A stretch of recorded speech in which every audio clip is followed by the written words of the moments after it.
Hi everyone, my name is Maria. I'm a holder of a PhD in constructive linguistics and a trained linguist. Before joining Wolves for the second PhD in computational linguistics, I lectured in translation studies and corpus linguistics, and I took students for practical translator training in Russia.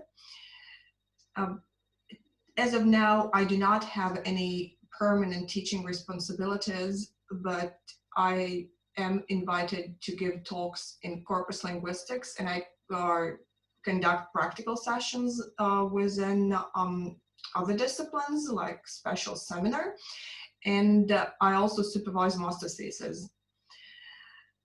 I struggled with describing my preferred teaching methods because I've realized that the choice really depends on what you're teaching. If you're teaching a foreign language or a programming language, for that matter, to a beginner, then behavioristic approaches might work just fine, and relying on social constructivism would probably be a waste of time. If you're teaching translation theories or educational theories, or if you're introducing eye tracking as a method in natural language processing, a good old lecture can be a reasonable way to deliver. Probably the learning pyramid that Lawrence introduced in the last lecture would not agree with that. According to this pyramid, and I agree with that, it is best that you are teaching that session on eye tracking from your own learning perspective. That would be the most effective way of learning, but that might be to the detriment of your speakers compared to a more experienced lecturer. Then the key, it seems to me that the key to success in higher education is the program design, that students actually get access not only to declarative knowledge in those inspirational talks, but also acquire procedural operational skills necessary to perform inside the professional field. So teaching is teamwork then, and the team would involve people who are in the best position to light fires, to inspire and motivate, to demonstrate what is achievable with enough computational resources and programming expertise, and also people who would support the everyday learning, practical learning of the students, who would actually ensure that they are able to engage with their own data and would help in their struggles with their practical research tasks. In my own experience, I've registered a trend, and it has been ongoing for several years now.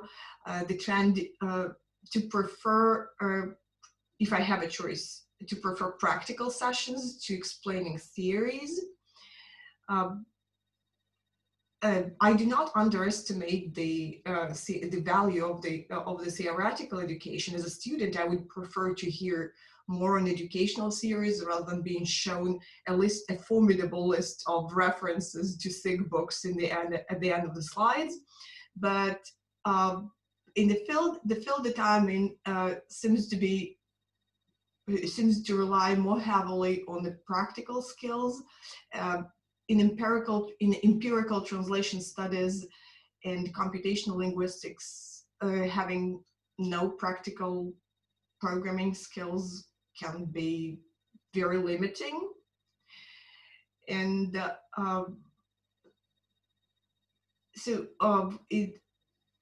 I tend to prefer to devote my, if I have a choice again, I prefer to devote my efforts to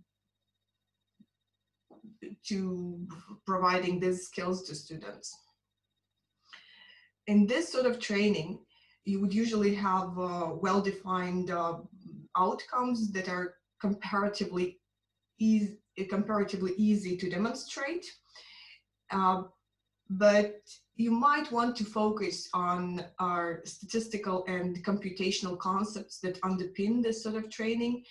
And also I usually spend some time on demonstrating how this skills or would actually, how this task would actually fit in the greater research field. What I struggle with is the selection of topics. As there are so many options that it is difficult to understand what is worth teaching in the limited contact time that you have.